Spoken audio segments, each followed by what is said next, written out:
Hello, Internet. Guess who's Hi sick again? everyone. It's Gimgin. She's sick. It's me again. I wish I could share my miso soup with you. Oh, that sounds so good. You know what? I've discovered the holy, not Trinity. It's like the Trinity with four things. Okay. I'm switching out between the first three, but okay. Benadryl for nighttime, and then Sudafed and Claritin switching between those for daytime, and instant coffee. Ooh. Yeah, Amazon Thermos because Loki works for Amazon and Mm. he doesn't use this, but the top here slides so I can prevent the baby from putting weird stuff in my food cup. That's good. I Yep. got there's have like instant miso soup packets at Diablo Oh, Foods. oh yeah, I know what you're talking about. Okay, Oh so heck, that was geographically identifying, wasn't it? not necessarily. Okay. I don't know. I'm not thinking about it. No one else is thinking about it. Okay, you're right. It's incredibly unlikely somebody is going to like sift through these things to figure out where I live. It's incredibly unlikely that anybody is going to be watching like this early and stuff. And besides, it's like it, I strongly doubt anyone cares. Besides, Yeah. like everybody knows what city I live in. I don't give a crap. For all they know, we could live in the same city. True. For all they know, we could live on opposite sides of the country, opposite sides of the world. Nobody really knows. Nobody really cares. Okay, so today on the Rotisserie, we are doing something a little bit different. We are fishing out the last post, or the last. We are finishing out the chapter of One West Covina that we started, and then we're gonna move on to commentating a different sport. The sport that actually, or the sport by the group that actually got us into sporking. There's some differences in the ways that we do things, and I kind of want to take a look at that later. Besides, like, I don't want to just be ripping on the same thing every single time all the time, right? We need a little bit of Yeah. variety. Oh It shoot! is really interesting going back and looking at things that I thought used to be so cool and now I've outgrown them. Yeah, I mean, I haven't necessarily outgrown what I'm, thinking about. It's just that, how do I want to phrase this? Some aspects of it are more pleasant than others. And in hindsight, it's like, well, that was certainly 10 years ago. This was the attitude towards FanWorks 10 years ago, and this is the attitude towards FanWorks today. Yeah, I didn't mean like, oh, I'm too old for this stuff. I mean more like my values have matured to a point where like I'm like, hold on. Yeah, that makes more sense than what I was thinking of. I was like, oh yeah, no, when we were 20, this was cool, but now that we're in our 30s, this is it's a little of category A, little category B. And I mean, I'm sure that they've also kind of adjusted their attitudes over the years, but unfortunately, it appears that one of the authors that they sporked ended up leaving the internet. And that's a little sad, so Yeah. anyway, we're going on to our thing because I will not be bullied off the air. Whoop! Okay, can I just like delete this block? How do I delete a block? How do I just how did I do this last time? Did I like put it in paragraph format? Mhm. I think, yeah. Okay. And then I deleted it. There we go. Okay. Josh got a call on his phone. Yeah, I know my shift starts in an hour, he said without preamble. I'll be right there. He hung up. Kat, he explained. She like micromanages my entire life. It's like having a girlfriend, but without the sex. Hey, some people with girlfriends also don't have sex. Where is my keyboard? Keyboard. Let's see. Yes, I know I'm live now. Thank you, phone. Let's see.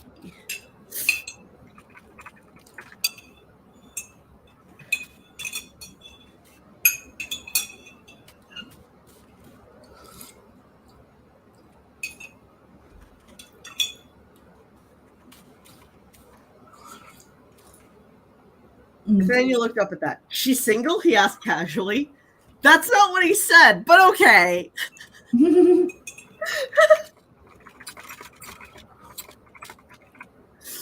Josh made a face. Trust me, dude, she is not worth it. She only dates boring guys in suits.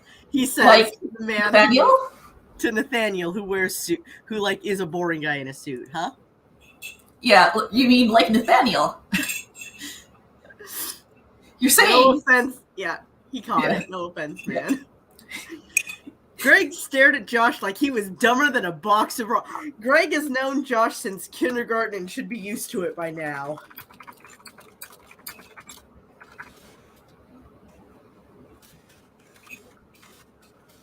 It was obvious that Nathaniel was smitten. He had to roll his eyes, as that man never seemed to learn either. Beautiful women were a lot of trouble oftentimes. Let me think about Greg's dating history for a sec.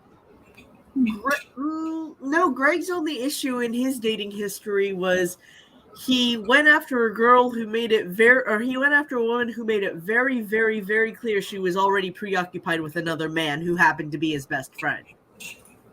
Awkward. He brought that on himself. I fully maintain that. Like, I know there's a lot of Greg Rebecca shippers and they're valid, okay? I personally just don't ship it because of that and a few other reasons. Just like I'm sure that a lot of people don't ship. In fact, I know for a fact most people don't ship Rebecca and Trent for some very valid reasons. Didn't you learn anything from this experience, Nathaniel? He gruffly. He gruffly.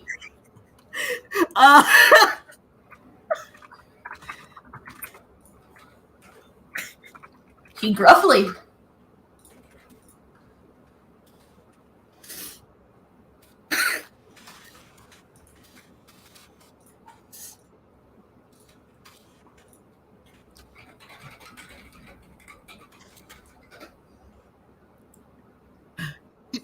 Leave it alone, man. Nathaniel looked at Greg like he was speaking Greek. Excuse me, he asked. Me asking out Josh's roommate has nothing to do with the situation. Just then his phone pinged. It was a Facebook friend request from Catherine Marianne. Oh, fun fact, I had Bex choose Catherine's middle name. I was like, hey, quick, what's a lady's, like, give me a lady's name. And so we had Marianne as Catherine's middle name, and then her mother's name is Anne Marie. He accepted right away. Oh, yeah. So you said awkward here? You said something. I did say something. I don't know what I said. I think I may have said, like, oh boy. Oh, okay. Sorry. Show will begin 3 minutes.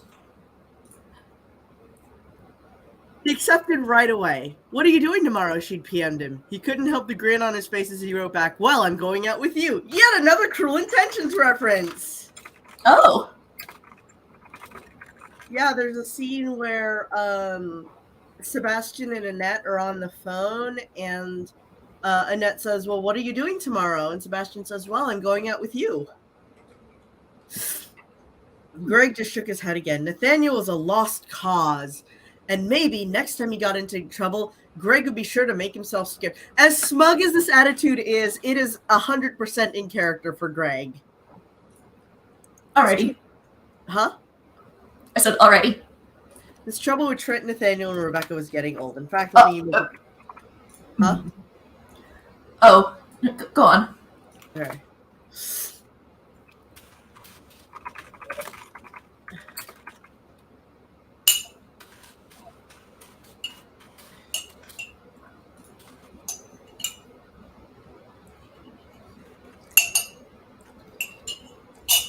Yeah?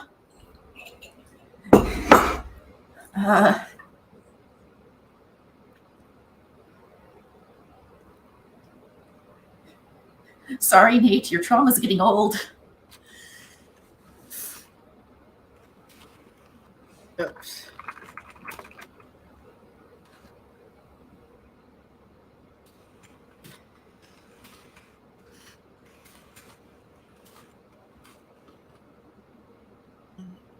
I mean, hold on.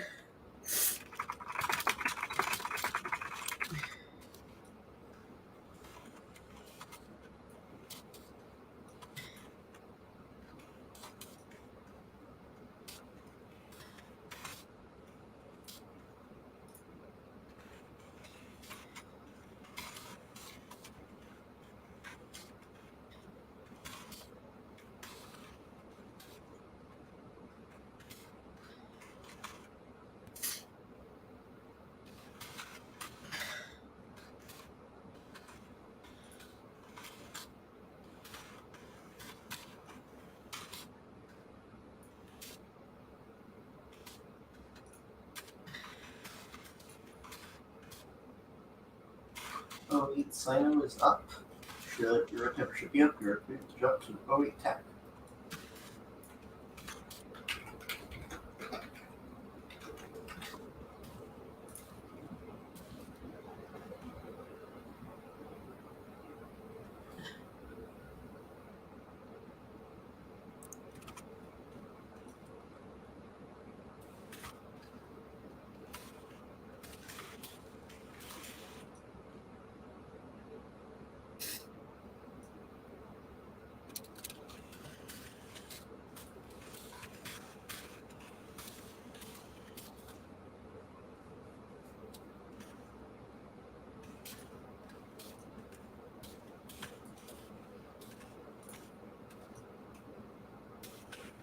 I'm gonna give a poor Nathaniel.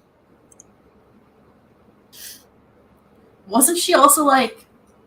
Didn't she also say that like having children do any form of housework was like abuse or something like that? Yes, she did. She's like, my kids all had to do chores and they're traumatized from it. And I'm like,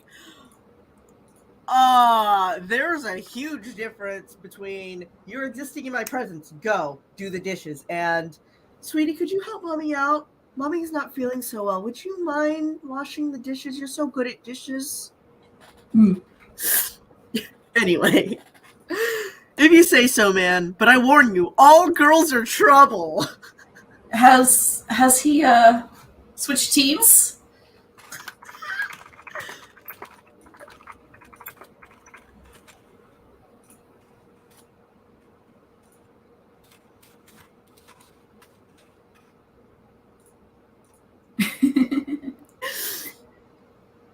You know what? Considering that Igor Kestno. Considering that Nathaniel and Trent both like come up bisexual in this, it really would not be surprising if he did.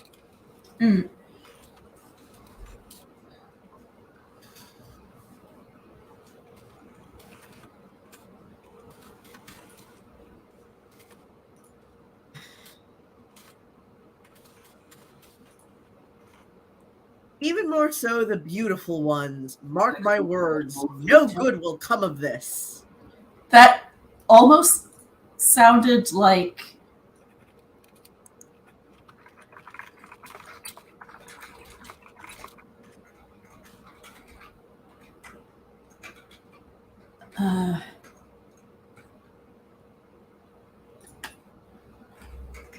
something out of Shakespeare.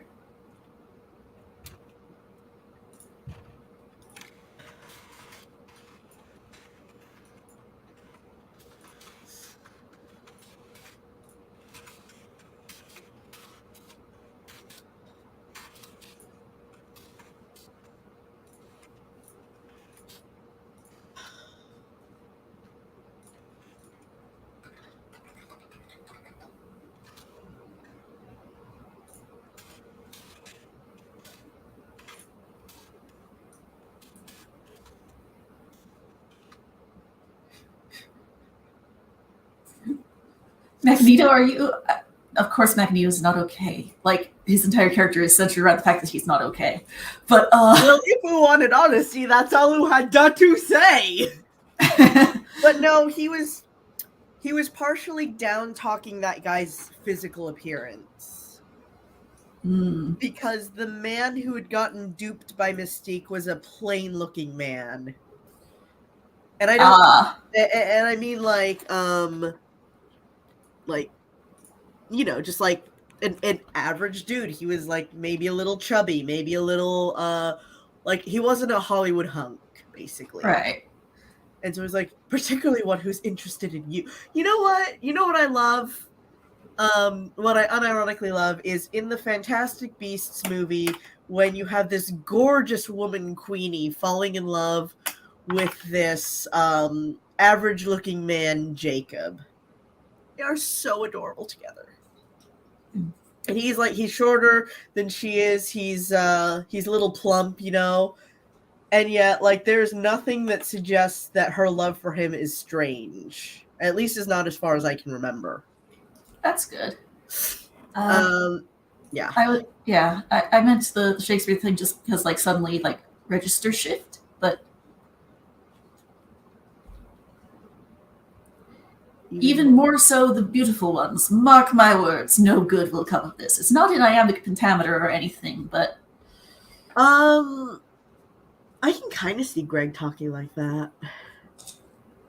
There. Like, ish. I don't know. The thing about Crazy Ex-Girlfriend is that there were a lot of characters who had moments of speaking pretentiously, so this didn't really register to me. Okay. I may just be, like, a little sensitized at the moment. Yeah, mostly it's when, like, Rebecca has her moments of speaking pretentiously, but there are ways that she does it in canon that are different from the way she does it in fic.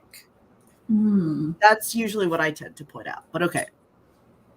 Nathaniel scoffed at Greg's negativity. Come on, man, she's, 21. How much trouble can a girl that HP? Well...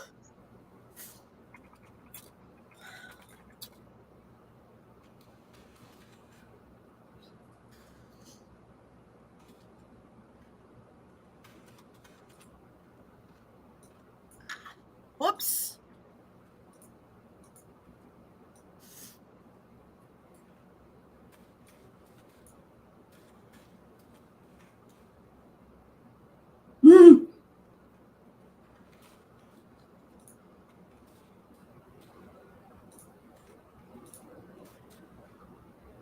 Greg looked first at Josh, then back at Nathaniel. Hello? Just get in touch with me when you're ready to spring this trap. Till then, behave. I'm out. So saying, he got up and left, shaking his head as how stupid his friends could be sometimes. I don't understand how they're being stupid, actually. I don't know if it's that I forgot or if it's... Well, no, actually, Greg being judgmental is a thing he can, and I'll let it slide. Josh felt like there was something really important he was forgetting to tell Nathaniel. Yeah, like Kat's last name, maybe. Or who she's related to, maybe. Oh, wait, why? It doesn't Catherine... Catherine doesn't have her real last name on the on her Facebook? No, she had her first name and her middle name. She was set as Catherine Marianne, remember? Yeah. From like 10 minutes ago. Yeah. I think it's been so long since I used Facebook Messenger that I've forgotten what it looks like. I'm not talking about Facebook Messenger. I'm talking about what I said right up here. Yeah, this wave started Okay, later. right, see this? Started a little slower. Right here? Yes, but then PM'd. Oh, I'm sorry. I forgot what Facebook looks like. Can we move on?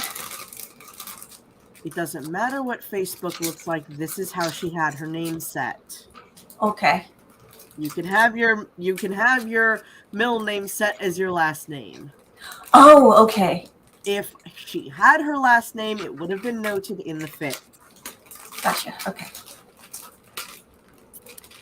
So I'm currently on Sudafed and caffeine. Your excuse would be, that I've been bombarding you with screenshots and think pieces, and you're scrambled.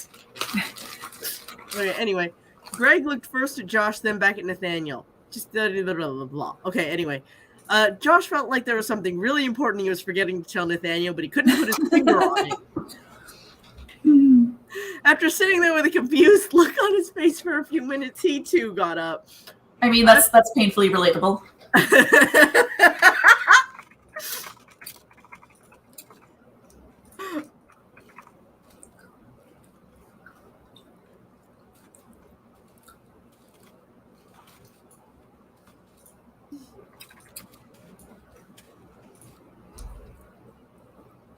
I have to go to work or the 21-year-old will skin me for bacon, but like human bacon, he said. See ya, good catching up. It'll be rather difficult for her to obtain like pig bacon or turkey bacon from skinning you. Yes, but bacon doesn't usually come from humans.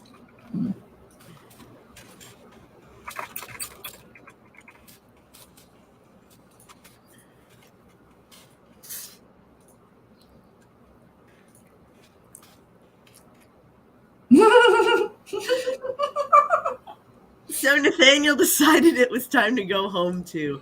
As soon as he walked in, he busied himself setting things up for George. He even ordered dinner in advance so neither of them would have to cook. Where is he going to sleep, though? He asked himself aloud. Then he had an idea. He pulled some of the guest pillows out of the... Oh, no. Oh, no. There was only one bed route. But it actually got worse before that. But that's next chapter. We don't have to worry about that today. He pulled some of the guest pillows out of the closet and arranged them directly in the middle of his king-sized bed, then nodded in satisfaction. He took off everything except his pants and underwear and took a muscle relaxer, preparing for George to come home and give that massage. Yeah, he took more than one muscle relaxer. I need to note that.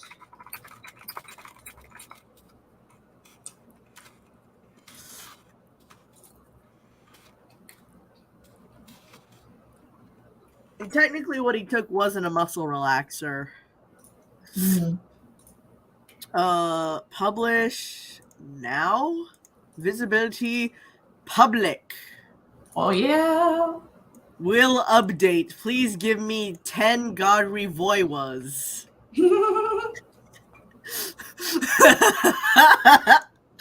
Okay, now let me find that other spork that we're gonna be. We're not gonna be like typing anything about this. We're just gonna be looking at it. We're gonna be going down it, reading it line for line, and being like, "Is this necessary?" Anyway,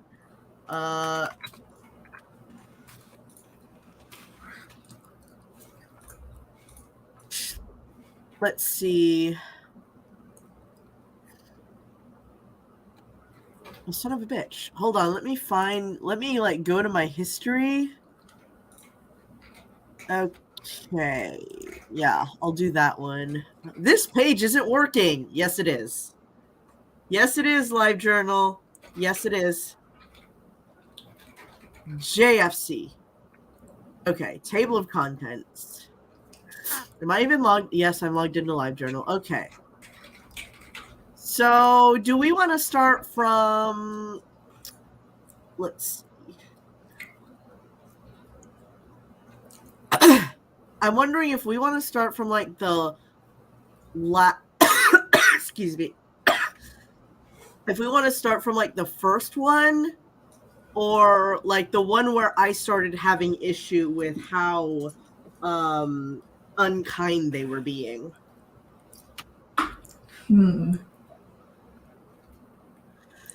Which one was that?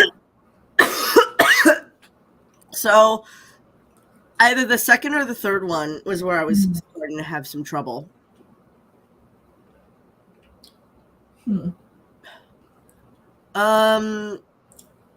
Yeah, you know what? We are on time constraint, but we're not. We can always pick this back up again. Because you had a problem. I remember you saying you had a problem with them constantly dissing the author's erotomania. So, okay, you know what? We're just gonna do this from the beginning, and okay. So, Piffy, tell us a little bit about why you don't view, like you've told me, you don't view the term Mary Sue as a legitimate criticism anymore. Yeah, so there is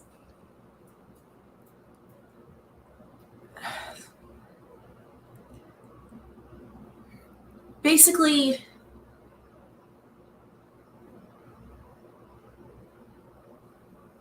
for one thing, like Mary Sue doesn't actually tell you what's wrong with the character, like, and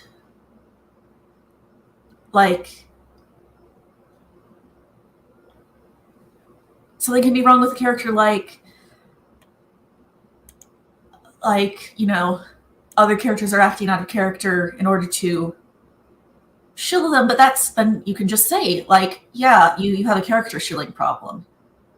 But, you know, in my experience, though, Mary Sue is very often just code for this female character is too protagonist-like.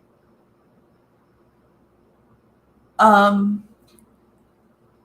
actually got a friend who's like, so's your fave in regards to Mary Sue's, because, like, Batman hits every single Mary Sue thing.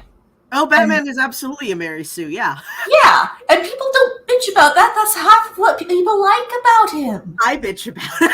Okay. I don't like Batman. Okay, so Piffy and I disagree on this. I just want to make that very clear that we have different interpretations of how useful the term Mary Sue is. I find it useful as a shorthand for saying this character, the author is trying too hard to make them special. They're doing things that are unrealistic for their canon, or they're replacing the canon protagonist and doing things that only he, she, or they did. They are doing, you know, these unrealistic, extraordinary things without realistic repercussions, and everybody fawns over them. Like, that's Mary Sue to me is like a shorthand to just say all of that, right? Mm-hmm. Because sometimes it's just like, it's wordy, right? It's very wordy to say, well, you have a character shilling problem, or your character isn't facing enough consequences, you know. And I'm very lazy. I like short ways to say things.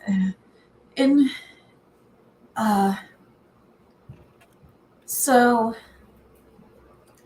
I used to, what you call it?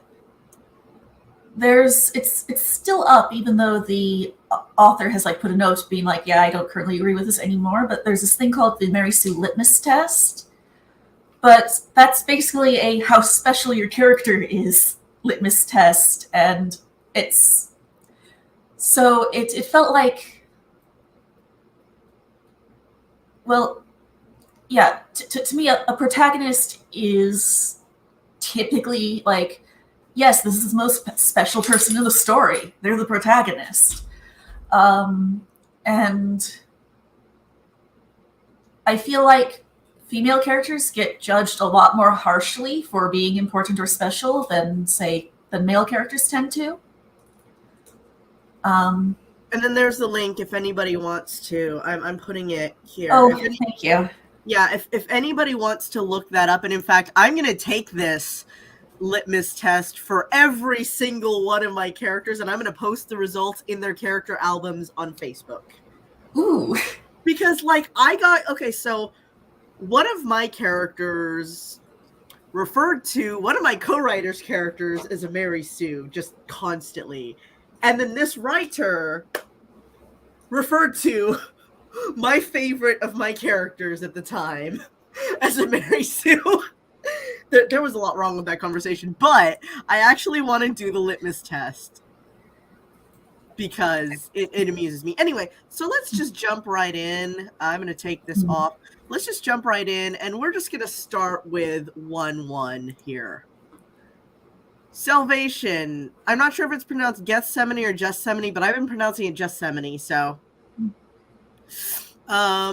Gethsemane Butler. Now, this person, unfortunately, is no longer on DeviantArt or fanfiction.net. I want to make it very clear, I am not bashing this person. I am not bashing Gethsemane Butler. I am not sporking Gethsemane Butler. I am sporking the spork of this. Yes. Alternate title, Serial Killers Are Hot. Well, I don't disagree. Yeah, so there's this thing, actually, that,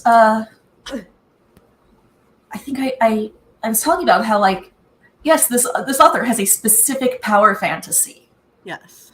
And, like, hybristophilia specifically is often a power fantasy kind of thing, because the thing is, if your guy is, like, in prison for life, then, like, you've got all the cards. You can have, like, the thrill of, like, ooh, he's so dangerous, but at the same time, like, he physically is not able to, like, be anywhere near you. Oh, we went over that in One West Covina, in, like, the first chapter.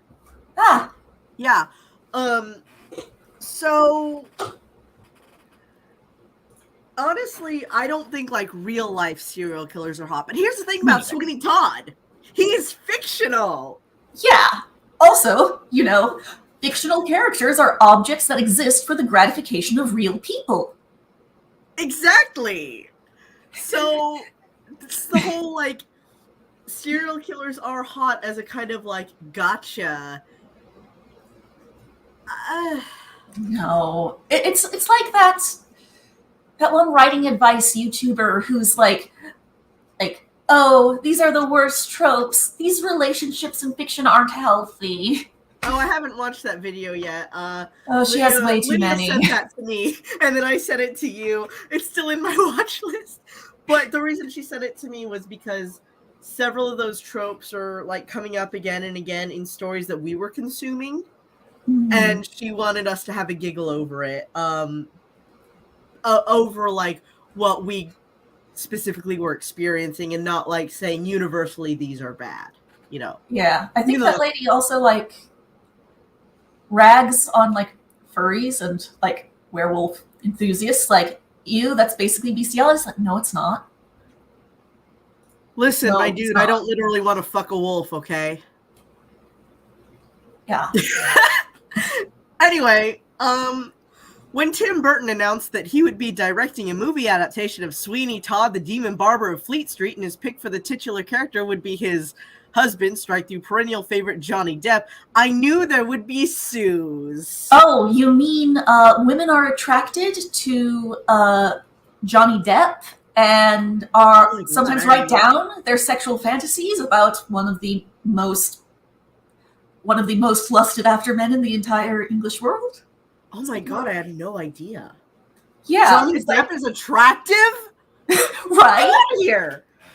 This is headline news right now. My mind is blown. Yeah, it's like, when was this? This was written in 2009.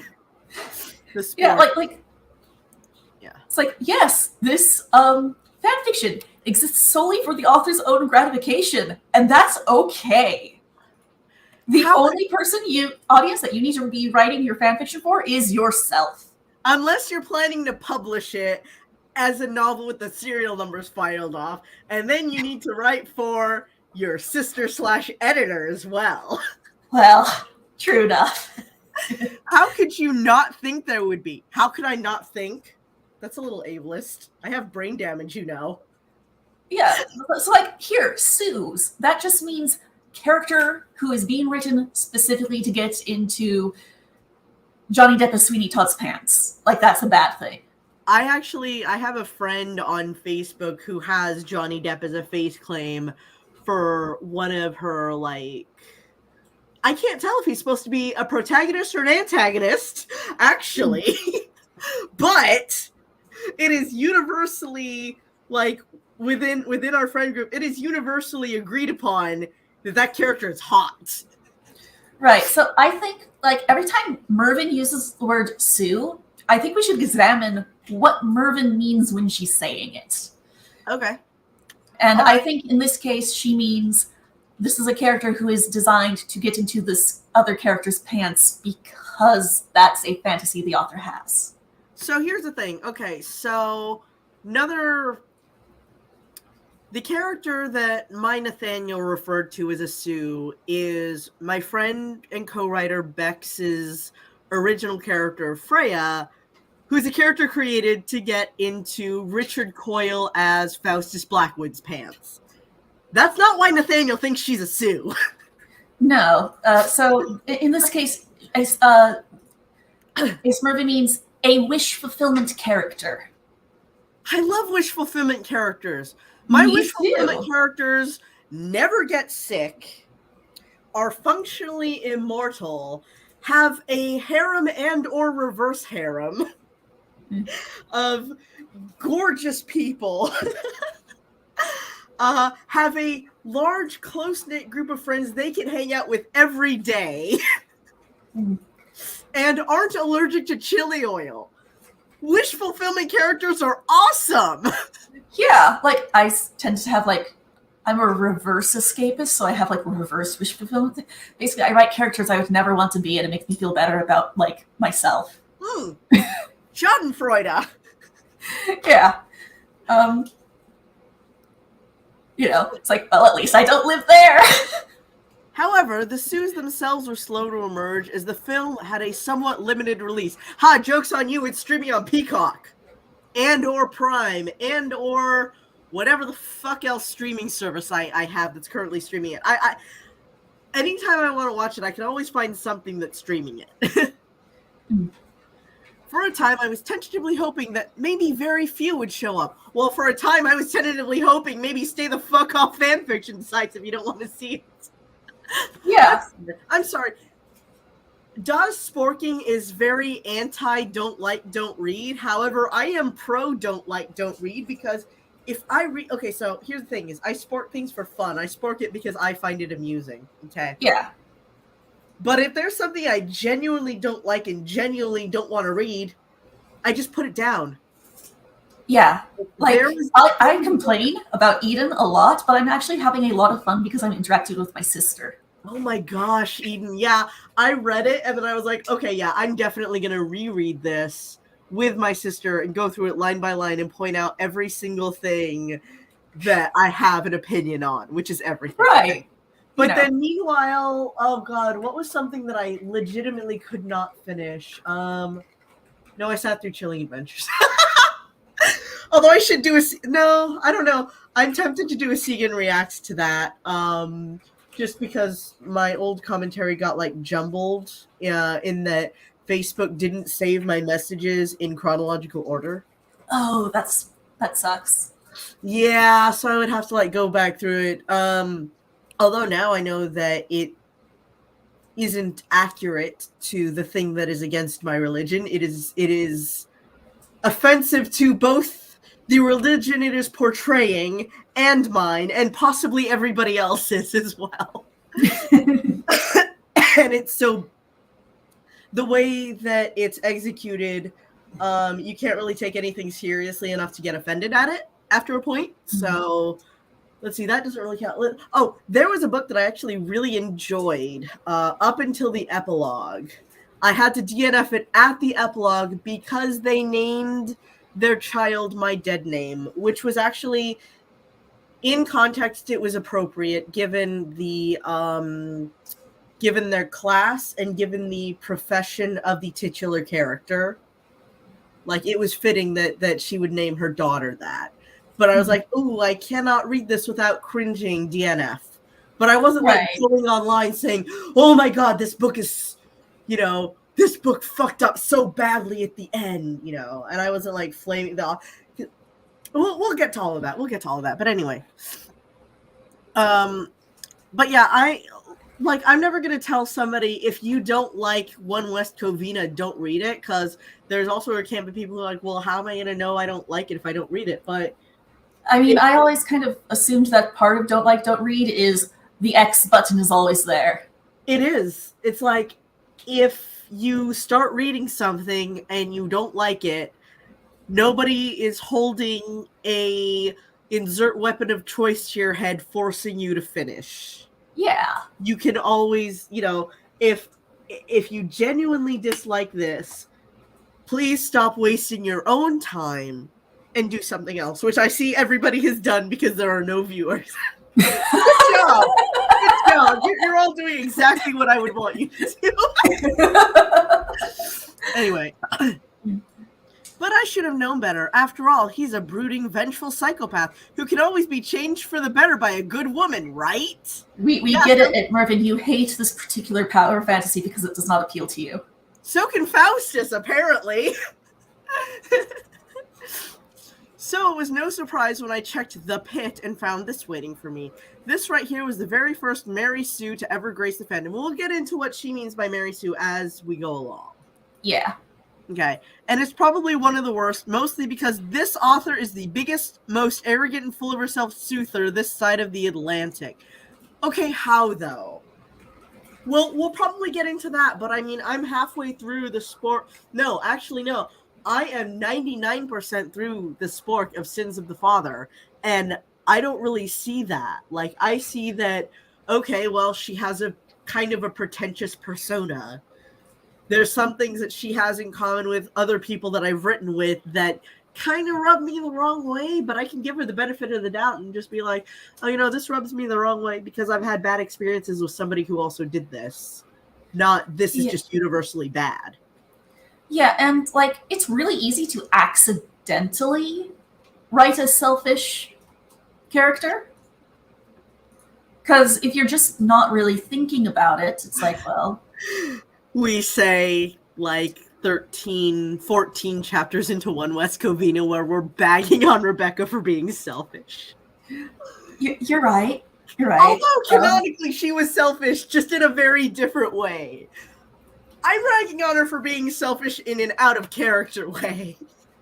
Yeah, but I don't think it's fair to like be like, wow, if this character is so selfish, that must be because the author is a terrible, selfish person, so full of themselves. It's like, no. Well, sometimes, I mean, if all of their characters are consistently like that, and then they show the same attitude, like when you talk to them out of character, yeah, but like, unless she's sitting here holding a conversation with Yosemite and saying, oh, you know, she actually has these exact same attitudes as her character. Anyway. Oh, sorry. According to her, she's not on this side of the Atlantic. She lives in Paris with her 3 perfect children and has 7 houses on 2 continents and wears 3,000 euro dresses regularly and wears gothic clothes and casually lounges in silk nightgowns. And her husband is Gerard Butler, but she calls him Eric. I am very confused by this sentence, but apparently... Butler created and crafted an online persona, possibly just for fun. Yeah, like, how is this relevant to her writing, though? My apologies, minor digression. Okay, I'll sum it up. This Sue sucks. How does she suck? We'll find out. On to chapter 1. Okay. Also, like, I'm wearing goth clothes right now. My entire regular wardrobe is goth clothes. Mine, I actually used to have a wardrobe full of goth clothes like 15 years ago. 18 years ago? Lots of teen years ago. Now I'm wearing a bright yellow sweatshirt. Huh? That reminds me, though, I need to order some new blouses. One of mine got kind of messed up when I was modifying the elastic on the sleeves. Oh, no. Anyway, I'm wearing a bright yellow sweatshirt, and I don't care. Actually, I am wearing that that black blouse with the long sleeves that have like little eyelet lace in them, and my skirt is that one with the tiered ruffles that looks like a cake. But, also, look, one of those cakes that are made with like activated charcoal that you shouldn't really eat. This is the belt that came with my sunflower dress. I'm wearing it. It's cute. It is adorable. It's so versatile. I can wear it as a tie. I can wear it as a headband. Anyway, salvation. Perhaps salvation does not always come in the form of vengeance and hatred. Rating subject to change. Alternate universe. Okay, so we know it's an AU right off the bat. I like that. Yeah, it comes in the form of your avatar's healing vagina. All right, let's talk about specific power fantasies. Okay, I actually also get annoyed by the author's healing, or the author's... I get annoyed by the healing vagina thing if it's executed poorly. like, I don't like if you have to write someone if you have to write someone significantly out of character in order to make that fantasy work. Then you're better off making an OC.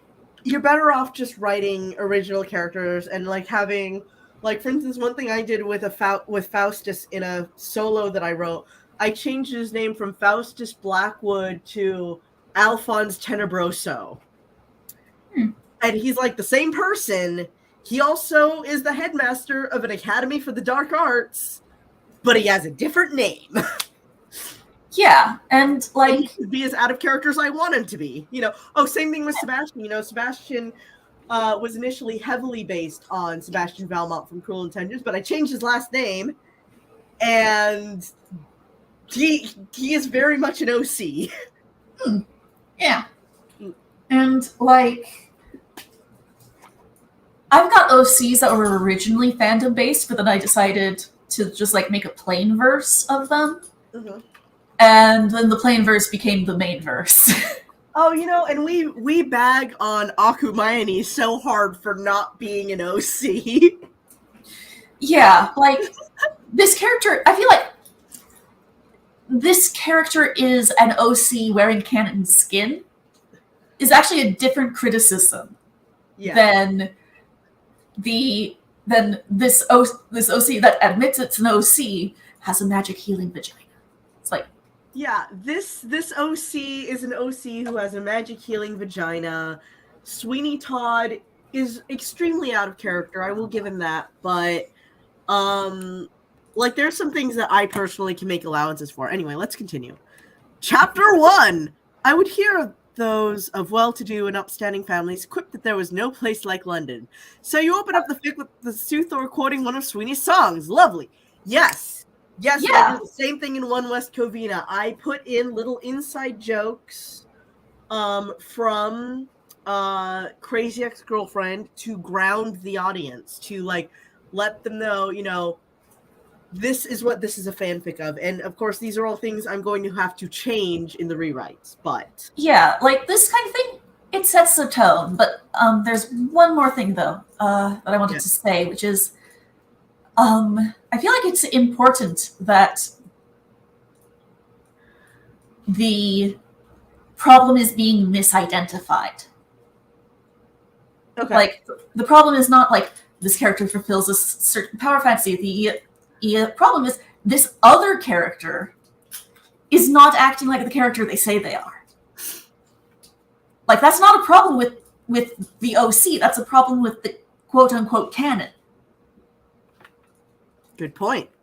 Okay. I believe she's attempting to maintain that she, as a Mary Sue, has had a much worse life than Sweeney Todd. From this? You got that from this? You got that from this right here? I didn't get that from that sentence right there. Yeah, like, I haven't actually seen Sweeney Todd. I feel like I should have mentioned that sooner. But I've seen Sweeney Todd. So basically, this guy, he was a barber. His name was Benjamin Barker. He and his wife lived in the slums of London, called, on Fleet Street. It's Demon Barber. Lots of people lived in the slums of London. Okay, Piffy, I am trying to explain to you the plot of Sweeney Todd. Okay. So he had a beautiful young wife and a 1-year-old daughter. Okay. Mm-hmm. And there was a judge and his beadle who lusted after his wife. Rude. They trumped up charges, got him sent to prison in Australia, I believe. And then Corey solutioned the mother. Okay. Yikes. And then she went, she was very traumatized. Corey solutioned the mother at a party held at the judge's house, and everybody else who was in attendance just stood there and laughed. I can kind of see how this guy ended up becoming a serial killer. He didn't. He found that out later. Anyway, I'm going through this as linearly as I can. Okay. She was very traumatized. She went to an apothecary and took some poison. Okay. Oof. And then, let's see, her daughter was adopted by the judge who, you know the trope wife husbandry? Ew. Yeah, he adopted a 1-year-old girl and raised her to adulthood, hoping to marry. Ew. Yes. Anyway, so this guy, Benjamin, breaks out of prison, sails back to London with the help of a sailor named Anthony Hope. Okay. Mhm. And Anthony is a young man. He is actually quite wholesome. He's a nice person. And okay, so God, there's so much that happens. So Benjamin, who is now calling himself Sweeney Todd, Mhm. because of course, like he has to have a new name. The judge can't Right. know that he's him. Meets with the pie owner that lives like below his old shop. Okay. And she, the pie shop owner, and she basically tells him, you know, the economy sucks. I can't find any fresh meat for my pies, so I'm basically serving everybody crap and I'm going out of business. But there's like a spare room up here and it's all gloomy, and let me tell you what happened here, and basically exposits what I just told you about the wife and the child. She leaves out one critical detail. Okay, so in the play, there is a drug-addled prostitute who greets Sweeney when he returns to shore. Her first words to him are propositioning him, and then she's like, "Hey, don't I know you, sir?" Yeah, that's his wife. We find that out at the end of the play. All through the play, she's like trying to keep them from meeting. She's like, "Toby, throw the old woman out," you know. Okay, so meanwhile, the daughter is, of course, not allowed to go anywhere. She is locked up, and she sings this song, basically about how being a caged bird, she doesn't feel like she doesn't feel joy. She can't sing, you know, Yeah. metaphorically, like, Yeah. literally, she's a very good singer. Anyway, so then Anthony, I guess, sees her or hears her singing and immediately falls in love with her. She returns his affections, and so Anthony hatches a plot to try to steal Joanna away and bring her to Sweetie and Mrs. Lovett's place. So Mrs. Lovett's pie shop is down here. Sweetie's barber shop is up here. Okay. They acquire a helping hand named Toby. There was this fraud who used to be like an apprentice to Benjamin Barker, and now he is a snake oil salesman, basically. And Sweeney like calls him out on being a fraud, and then he tries to blackmail Sweeney by saying, "Hey, I know who you really are." And then Sweeney kills him, and then he's like, "Oh shit, what am I gonna do with the body?" And Mrs. Lovett's like, "Bake it in a pie!" And he's like, "Okay." So that's where the whole like slitting people's throats and baking them into pies happened. And he was like, he only did that with like drifters, with people who didn't have families and people who wouldn't be missed. And actually in the movie they show there's a man whose wife and child are waiting for him, and he's like one of the very few who doesn't get his throat slit while in barbecue. Okay, that we see on screen. So yeah, they are feeding people to people in pies. Anyway, at the end, so Mrs. Lovett is madly in love with Sweeney Todd, and basically didn't say, "Oh, hey, by the way, your wife is still alive, and she's the prostitute who, lives around these parts," because she wants Sweeney for herself. Anyway, something happens, ends up in him killing her, and then he's like, "Oh my god! You told me she was dead." And Mrs. Lovett's like, I said she took a poison. I didn't say she was dead. And he's like, okay, into the oven with you. Well, okay, he acts like he's like, okay, let's just forgive and forget, la-di-da, let's do a dance together, and then throws her in the oven because what the fuck, right? And yeah, as you apparently do.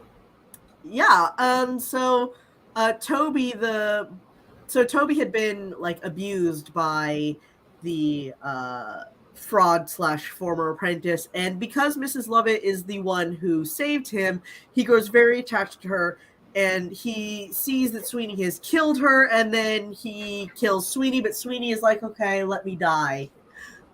So that's the plot. I see. That is the plot. And we have like half an hour to get through part of this, so. Okay. I believe she's attempting to maintain that she, as a Mary Sue, has had a much worse life than Sweeney Todd. Yeah, I didn't. I can't see the screen. Oh shit! You're right. Okay. Which is exceedingly annoying because I think we all know what kind of life Sweeney's had post Judge intervention. Anyway, yeah. Now that I've explained the plot to you, you're welcome. So I feel like I should point out that like London was a genuinely shit place to live at that time, like in the past before modern sanitation. Anyways, like London used to be like awful, so like obviously people have lives that suck in London. Yes. If you're not a super rich person and you live in London, your life probably sucks.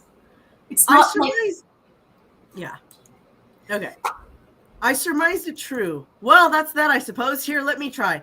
I would hear other people on my list say that you are perhaps the foulest, most loathsome and disgusting Sue ever to grace the fandom of Sweeney Todd. I surmise it to be true. What else are we going to surmise? Well, that's harsh coming right out the gate. I was not expecting that. I don't think I even started Eden like that. And Eden, like, I read it, disliked it, and I was like, hey, let's spork this. Isn't this also like didn't she say that like this is the first one? Yeah. So naturally she's the superlative everything. Of course she's the worst.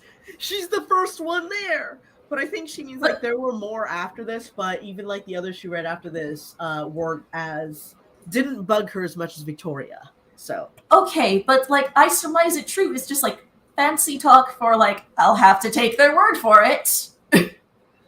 Yeah. There was no other place on earth in which so much filth, corruption, and scandal blended together into a giant cesspool of lies. I like that. It's evocative. Yeah, and it describes old tiny London pretty damn well. You've clearly never been to Washington, D.C. during election year. In Georgian London. No, I don't think she has. So there was some debate about whether this took place in Victorian London or Georgian London. The original play took place in Georgian London. However, post time skip, it definitely takes place in Victorian London. So we're gonna straddle the line there. I do feel like that's unnecessarily mean. Yes. The men in London were not as gentlemanly as one would think. No, they were nothing. Let's generalize about men. That's a rather feminist attitude to take. I mean, yeah, I kind of just said that, but I'm sure this woman has reasons for thinking they were nothing. Let's read on. They simply used women like my mother and played with them as if they were dolls and then cast them aside like an old tattered coat. Oof, that's relatable. Oh, okay, so you're getting down on this girl for not having anachronistic feminism. Well, surely you're not including Strike Through Johnny Depp, Benjamin Barker in that broad generalization. I mean,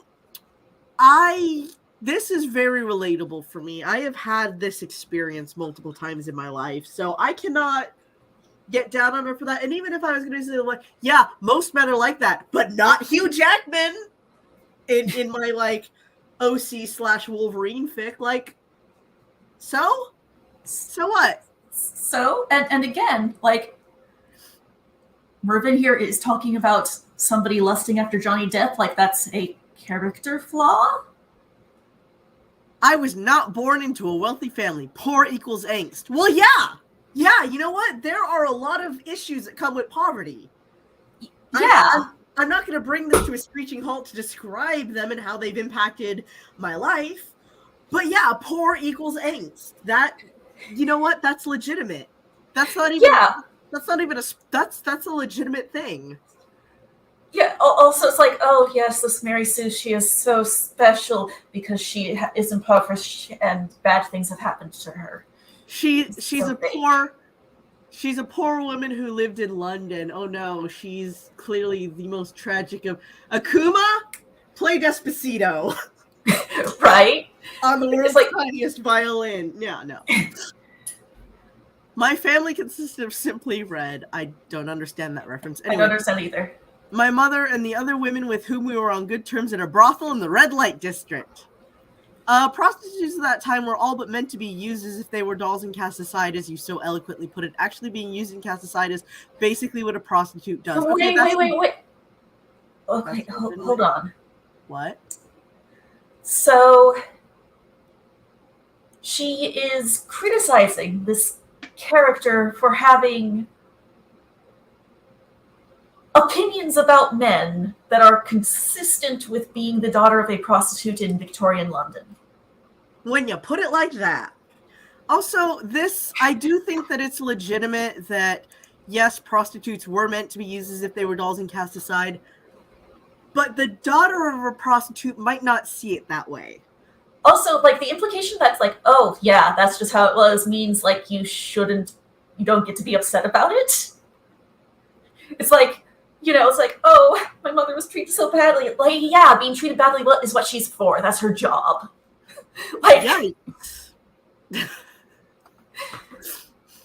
Red light district. Oh, the anachronisms, they hurt me. Yes, they live in a red light district where Big Daddy Pimp with his bling bling comes driving up and his horse. And so, you know what? This made me giggle because, yes, that's anachronistic. And I feel like this by itself is not necessarily bad here. Like, this is not a bad section of sport. Yes. Don't get me started about Japanese red light districts because, anyways, state-sanctioned sexual slavery. Okay, anyway. Yeah. We're in London right now, so. To outsiders, it seemed like a glamorous way of life. No, it didn't. No, it didn't. But, Mervin's like, 18th and 19th century prostitutes, let's see, in the area you claim you live, even from hell, had Mary Kelly, the love interest, as beautiful and flawless, she still lived in a hovel. I think she's implying it was an extravagant brothel populated by courtesans for the wealthy, which did not exist in areas such as Fleet Street. I don't think she said the brothel was on Fleet Street, though. Mm-hmm. With rich men filtering through the large double doors, many prominent local politicians and even members of parliament. How delightfully scandalous and delightfully stupid. This is apparently common knowledge and everyone's fine with it. Oh, fancy seeing you down here at Madam Worthless's brothel. How's your wife? Oh, she's dandy. Which unfortunate are you going to have a go at today? Like, okay, I get it. It's unrealistic. But it's also an AU. She said it was an AU. Let her have her AU. Please let her just have her AU. Anyway, and Lucy Barker was also a prostitute. She hardly served members of parliament, and her face displayed diseases rather than attractive wares. Oh, now you're judging people for, like, whether or not they have syphilis? Lucy Barker is Sweeney Todd's canon wife. Mm-hmm. She's basically saying that the way that Gethsemane is presenting Victoria's mother is unrealistic. Which, okay, I'll give her that. But the fact that she's been so mean-spirited just right out of the gate, like, even if the criticisms are valid, I feel like there was maybe a kinder way to phrase that. Yeah, like this is unnecessarily venomous. Like, I think I told you over Discord, I don't even talk this harshly in a spork when I'm mad at the person who's written the thing. Like, okay, sometimes I do, and then I'm like, I'm not actually gonna write that. Like, I'll say it on stream, but then I won't actually put it to print. Or I'll be like, should I say this? Or something like that, But damn. And this is somebody that she doesn't know personally. She's just not somebody that she's written with. She's just like, this is a stranger. This is just a random person that she's decided fuck Is you. one of the worst authors in the world.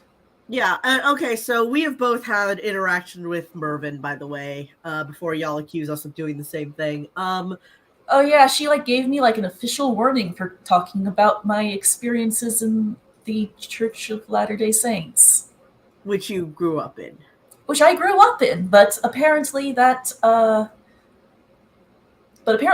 lived experience is too provocative for a trash talking you know. For a stalking blog, because like, oh no, we need to protect the Mormons' feelings. Except mine. I got 2 warnings. I got one for sporking the code of conduct for a school that Stephanie Meyer went to, because you're to spork this is to spork their religious beliefs, and I'm like, that's not my intention, but okay. And the other one was just straight up me having a brain disconnect and not understanding that something someone said wasn't literal. So like they said something about a character killing a fictional president, but they said something impressing them by killing the president. And then so I went on kind of like a political think piece in my comment, and she and she tore into me for it, and I like PM'd her. I was like, hey, I feel really awkward about that comment. Do you think you could let me edit or delete it? And she said no. Wow. Yeah. So while I have respect for some of her sporkings, and it's actually what got us into sporking, the reason that we broke away and created our own sporking blog is because we didn't really like the way that we were treated at hers. So yeah, it was an unpleasant experience. It was unpleasant, and I mean, I do still keep up with some of her like current sports, like of Meyer's other works and stuff, and she has some points that I agree with. Not all of this is going to be like, oh well, that's mean. Well, that's some of this I agree with from like a literary point of view, or it's like, yeah, if I was reading this, I might have had a similar opinion to this, or yeah, I appreciate the insight that this is anachronistic. But yeah, she's kind of mean for no reason. Yeah. Like here in that next line. Let's see. Yeah, of course, we could not be so gracious as to turn away a particularly wealthy man. Meaning it's gracious to turn away the wealthy. Yeah, okay. Meaning they can't afford to. You're playing dumb. Thank you for that, because I actually read it the exact same way that she did. One Judge Turpin. Ah, yes, Judge Turpin. He was a central villain, and therefore all general angst and ill-doing must be done by him. Oh, yeah, he's the antagonist! That's what antagonists are for. That's literally what villains are for. Hold on. You're complaining that she's including the canon characters in her fan fiction. That, and I believe this intrepid little protagonist is attempting to establish some sort of wretched connection to Mr. Todd. Oh, no. I mean, it's not like she's Voldemort's daughter, Snape's sister, and Dumbledore's goddaughter, or something like that. Which, I mean, even that's valid, if you want to do it that way. It's your right, but, like, she's just so offended that, like, oh, ew, your OC is near one of my precious cannons? You whore. Well, okay, so to compare this to FENS, FENS, the acronym for Faustus's Extraordinary New Student, which is the Faustus Freya fic that Bex and I wrote together. I'm going to be doing a lot of comparisons because Victoria and Freya hit a few of the same beats. Okay, that's a neutral statement. Don't take that like one way or the other. But Freya, the surname that Bex gave her was Hawthorne, and then I was like, that kind of sounds familiar. And then, like, as I was watching Chilling Adventures, there's a Hawthorne in Chilling Adventures, but he's a muggle. Ah, there he is. So maybe he's like a cousin or something, you know? That was my suggestion. I actually ended up changing her last name to Hugh in like the fanfic that I published, right? When I, meaning I edited it, I credited her and all that. But I said, I changed it, and I made it very clear. I changed it because she had the same last name as a canon character, and it was unintentional, right? Yeah. But having a connection to a canon character is not a sin. Yeah. Like, okay, Sebastian is Trent's best friend and lawyer, and there were rumors that he was his boyfriend. Oh, he's also married to Lucifer, by the way. Okay, yeah. I see it. I see it. I get the objections. I don't think they're valid objections, but I see it. Yeah. So like wretched connections, like, oh my god, you're being too precious about your canons, ma'am. Who seem to favor my mother above all the other women. Okay, let's talk about this. You are merely copying and pasting Lucy's defining attribute to make sure you have some kind of leverage over Sweeney Todd. Okay, I'll give that to her. Because, like, I don't like it when an OC comes in and replaces a meaningful canon character as the love interest for the canon that they want to be with, right? Valid. Yeah, like for instance, okay, let's talk Harry Potter, okay? Mm-hmm. I don't like fics that will kill off Mrs. Malfoy, Narcissa, in order to have their character be with Lucius. Like, I would rather, like, okay, well, they divorced, or they have an open marriage, or it's a triad. Like, all of those to me are preferable to, well, let's kill Narcissa and Draco and replace them with exactly where you Jenny and Jonathan. I don't fucking know. Yeah, like that is in poor taste, yeah. Yeah, that's the thing that I personally have a problem with, which again we will get to. Whether or not my mother felt anything at all for him, I did not know. She's a prostitute. They aren't supposed to get attached to their customers. Everyone always behaves exactly like Serena. Sorry, what? Everyone always acts exactly as she should. I feel like a prostitute who gets emotionally attached to her customers or clients, I feel like that is an interesting flaw. Yeah. Like, you can do so much with that. You can explore that. Give me 1 second. Yes, we're going to try to make HY, and then we're going to check the local conditions and see if we can make EX6. Our goal is HY. Y'all don't need my foghorn noises. Actually, I've been blowing my nose a lot less than I thought I would be during the stream. Wait, what am I saying? We're officially in La La Land. Yes, we are. It is an AU. Yeah, it's an AU, and also like. You need to go. I got more silence. What do you call it? Like,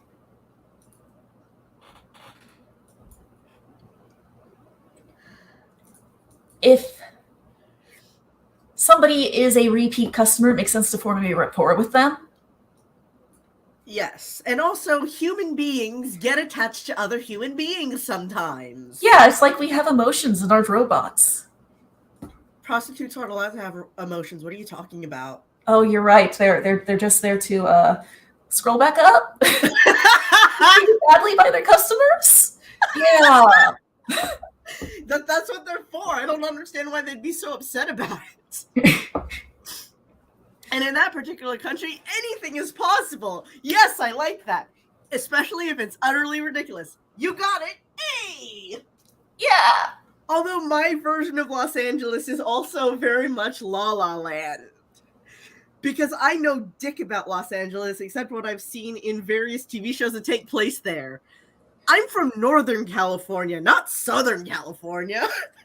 Yeah, it's like, oh no, somebody writing about a place they've never been isn't 100% accurate? You know what? How much research are you required to do to, No, you know what? Piffy, she's absolutely right. Jessamine should have just gotten her ass in a time machine and time traveled to Georgian London before having the gall to write about it. Yeah, I mean, like, you gotta do, like, at least that much research in order to, like, before you're allowed to write, like, self-indulgent wish fulfillment. She was quite the That's, actress. like, mandatory. She was quite the actress, and as such was one of the most requested entertainers.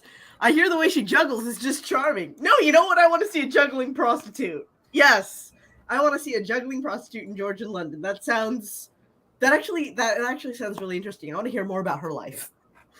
Yeah. And they didn't call them entertainers back then. They called them unfortunates. That was for a reason. Well, maybe her daughter doesn't want to call her mother that. Did you think about that? Maybe the ladies who worked at this fancy-ass brothel, okay, maybe they told her they were entertainers for a living. Maybe they shielded this little girl from the realities of their day-to-day life. Yeah, like, this is not, like, old-timey Japan where it's like, oh, prostitute had a baby? Well, if it's a boy, we'll sell him. If it's a girl, we'll just raise her to be another prostitute. Yeah. She frequently left me behind in the brothel. Yes, the brothel, the expensive, totally upscale brothel located near Fleet Street. She never said it was on Fleet Street, or at least she hasn't yet. Which by movieverse the author has chosen to write in was mostly a slum area filled with rats. Rats! Rats! Rats! Thousands! Millions of them! All red blood! All these will I give to you if you will obey me. I haven't done that in 18 years. I think she saw where Judge Turpin lived and assumed that a brothel could exist in an upscale neighborhood such as that. Bollocks, such gentlemen would not allow low life such as prostitutes on their street, no matter what their decor. Okay, so the only two streets in London are the ones that Judge Turpin lives on and the one that Sweeney Todd lives on. I guess so. They're an intersection. You know what? They're an intersection, and then Central London is just there, and that's the AU, guys. That's the AU that Mervyn thinks we're in. Yeah, like it's not. So far, she hasn't actually specified where this place is, right? Just that it's in London. Correct. Yeah, It's like Mervyn okay, maybe there's like some third location where, like. Is Mervyn just trying to say that there was never any such thing as an upscale brothel in London? That's inaccurate.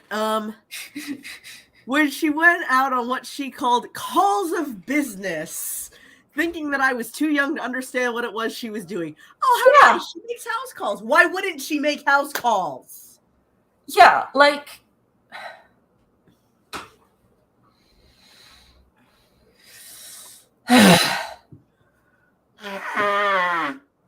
Sorry, that is the noise I am imagining Mervyn making right now. Just whenever she talks. I'm sorry, that was mean. I apologize. That was a bit too far, yeah. I apologize for that. I knew very well what she was doing, how she was being used, and yet, later on in the fic, the author makes it quite clear that said mother was quite content working as a whore. Actually, I don't see why those particular working women had any serious problem with their situation, considering they could be like Lucy Barker. You don't have problems. You don't have syphilis, okay? Yeah, hey, so your husband guilt trips you into sleeping with him when you're sick, but at least he doesn't beat you. It could always suck more. Thank you. Instead, they get lavish homes, good money, and are treated generally well, apparently. Much better than the general populace at any rate. So what is this used nonsense? Piffy, you're not allowed to have an opinion about your life. Oh, Nobody, that's unfortunate. Nobody is allowed to have opinions about their lives going forward because it could always be worse. Right. Fearing that the madam would throw us out onto the streets, kept my silence. So if she finds out what her mother does for a living, they'll be thrown. No, she said she feared that. She's a little girl who's afraid of losing her home. Yeah, She doesn't children have have to be irrational rational. fears. She doesn't have to be rational about it. She doesn't know she doesn't know how stable her living situation is. Maybe she does see girls get fired or thrown out or whatever. However you want to phrase that. They seem quite determined to get rid of the two then. I find it difficult to believe that a kid couldn't possibly have any inkling as to what goes on with the ladies of the brothel, especially... Well, yeah, she just said that she has figured it out by then. Weren't you paying attention, Mervyn? I don't think so. Sometimes I don't pay attention to the things that I just read, even if I wrote them, so... Fair. I I'll forget the first half of sentences by the time the second half is finished. Sorry, what? Exactly. I understood that. Most of the women in the brothel saw me as a liability, including... I'm so sorry! Including the madam herself. Smart people Sue is never a good... That is a child? Excuse you? Like, okay, there's a little girl who lives in this brothel. It would be kind of bad if one of the customers requested her. Like, that kind of liability, yeah. Yeah, I can see how that could be an issue. Yeah, it's like, okay, kiddos, like, yes, children are not convenient. And by the way, when you teach your child that they're not convenient, they kind of internalize it. I'm sorry, what was that? And this doesn't feel like manufactured drama. Yeah, like this all sounds like actually very plausible. This feels like realistic drama. This doesn't feel like, oh no, you're not paying enough attention to me. It's time for me to have miscarriage and die and get kidnapped and then resurrected by Anubis and then get kidnapped again and have a miscarriage and die again after getting Corey solution again. And also my husband won't touch me. Yeah, what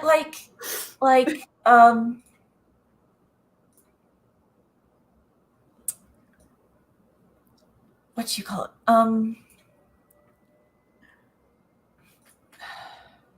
What do you call it?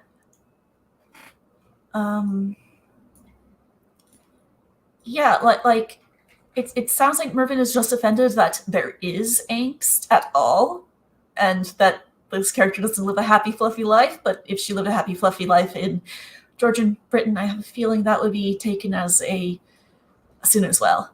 Oh no, you know what? She actually does. She and Sweeney later on have a happy, fluffy life, and they get criticized for that too. It's damned if you do, damned if you don't.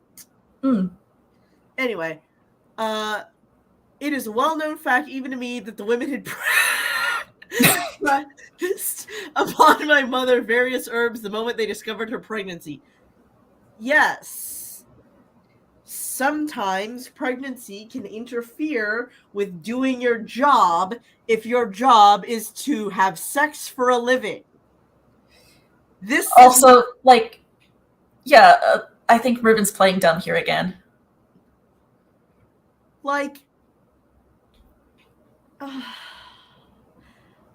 Yes, I can understand how this girl would have hang-ups about the fact that her mother's coworkers tried to have her aborted.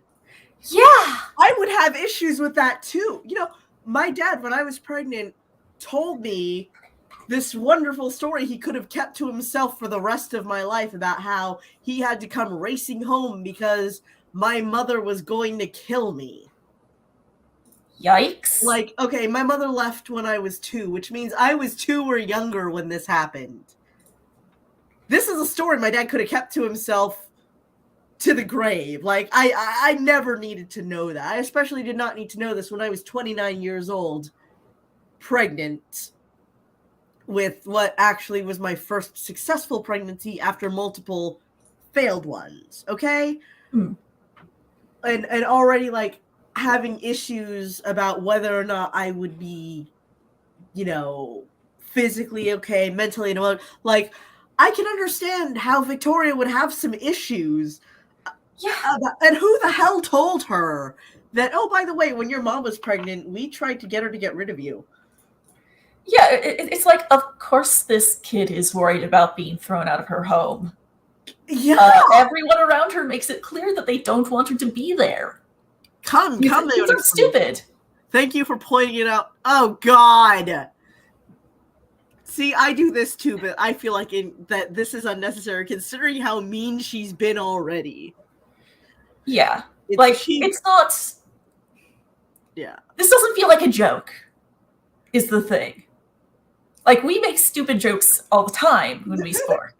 But yeah, this doesn't feel like a joke. This feels just like... characters go off on tangent. Oh, yeah, there's another thing I wanted to point out that I pointed out to you. Okay, so I link my co-writer to the thing that she and I wrote together that you and I are sporking. And I have read aloud and transcribed when she has made comments defending her word choices. I have transcribed that and I've said, okay, fair enough. Yeah. I give her that opportunity to sit in on the spork and say, well, actually, what I meant by this was this. And there's actually a part that I felt a little self-conscious about last week where, and this was like right before she left. She didn't say anything about it. She didn't seem mad about it, but you asked me to scroll up. And then when I scrolled up, you had said, she's really bad at conveying this. And instead of asking you to clarify how do you think would be a better way to convey this, I just typed it out and moved on. So when we go back through that, I'm going to probably, or the next time it comes up, and it was like she blinked to show that she meant thing, right? Oh yeah, that thing. So the next time that comes up, I'm going to say, okay, how do you think this character could have better conveyed this thing, which is what I should have done in the first place. And heck, that's what I should have done in the first place. You know what? And I didn't catch it either. So, but what's weird, or what strikes me as weird, is I think that Mervin's aware of how mean-spirited she's being, because she has a rule that you're not allowed to show an author the spork of their work. That's actually a very that was actually especially at that time, was a pretty universal spork thing rule. Basically, it's like, it's not bullying if they don't know we're doing it. Well, here's the thing, is like I said, I invite her to watch these streams. It's her prerogative whether she wants to do it or not. And I warn her up front, we're going to be roasting the shit out of this, but we're roasting everybody. It's a rotisserie. Yeah, it's a rotisserie. We roast all sides. Today I even titled it Today on the Rotisserie, okay? Yeah. So and I do try to be balanced, and then you are like kind of an outside observer. You keep me balanced 90% of the time. And then the other 10% of the time, we can always go back and edit. But I give her the chance to sit in on this, and if she has something to say about it, if she has something to say, like, oh, well, actually, I meant this, and I was trying to convey this, and sometimes it's hard for me to convey this. Yeah, it's like, people aren't perfect. They make writing, Yeah. And some things are just like stylistic preferences. Like, I'll make fun of stylistic preferences that I personally don't like, but that doesn't necessarily mean that they're 100% invalid 100% of the time. Right. And, like, again, like, if somebody... I love reading commentary on my stuff, okay? Like, if somebody were to spork something in mine, in fact, I considered actually submitting One West for them to spork. For Dosmer, just because I want to see their take on it. But then, like, after reading this, I was like, oh, they would hate my writing, because I use a shit ton of adverbs. I sometimes have characters doing dialogue in the featureless white plane of non-existence, and sometimes I put too much detail. Sometimes, and it's like, it's one thing to be like cinema sins and like everything is wrong and it's funny, and then it's another thing to be like, everything is wrong and that's terrible and shame on you, but also you can never know that I wrote this ever. Yeah. Like, and you have a great point about like that kind of rule essentially being like, yeah, nobody's allowed to come and like defend themselves. Oh And yeah, if they do find it and try to defend themselves, well, that's just cause for more ridicule. the reasoning behind it is, we don't want to get flamed. We don't want the authors sending their trolls in. As if you don't have your own little army of trolls reading your blog. This is fucking live. Before they poured it over to Dreamwith, this is Live Journal. Live Journal, I remember an incident very clearly, and I'm going to preemptively say you don't need to apologize for this. I'm over it. But there was an incident that occurred about 12 years ago, and it got so bad you asked me to unfriend you on Live Journal so that you didn't catch the heat on it because the environment was just so toxic. Oh god, yeah, that place was so toxic and I stayed in it for way too long. Yeah. That wasn't like the first time that happened to me. That was like maybe the third or fourth time. Oh, geez. Yeah, like I got witch hunted for phrasing something wrong because I'm on the spectrum and sometimes I don't phrase things perfectly. Oh god, yeah, no, the thing I always got my head bitten off for was I didn't phrase things perfectly. It's like... And I thought I was the problem. Because, like, oh, this is my deep moral character flaw. I word things suboptimally. Yeah, and like sometimes I will go off on a tangent about I'll pick up on something you said, I'll go off on a tangent, and you'll be like, wait, actually I meant this. I'm like, oh, well that's actually completely different than what I thought, okay. Yeah. Alright, that's my 8 o'clock alarm. Yeah. But yeah, that was a cesspit of toxicity. We're like a very small fraction of the way through. But so let's pick this up at another point. Let's actually maybe pick this up later this week. All right, sounds good to me. If you can handle doing like 2 sparks, if Mr. Piffy can handle 2 sparks, we'll see. We'll see. Okay, huggles. Huggles. Bye. Bye.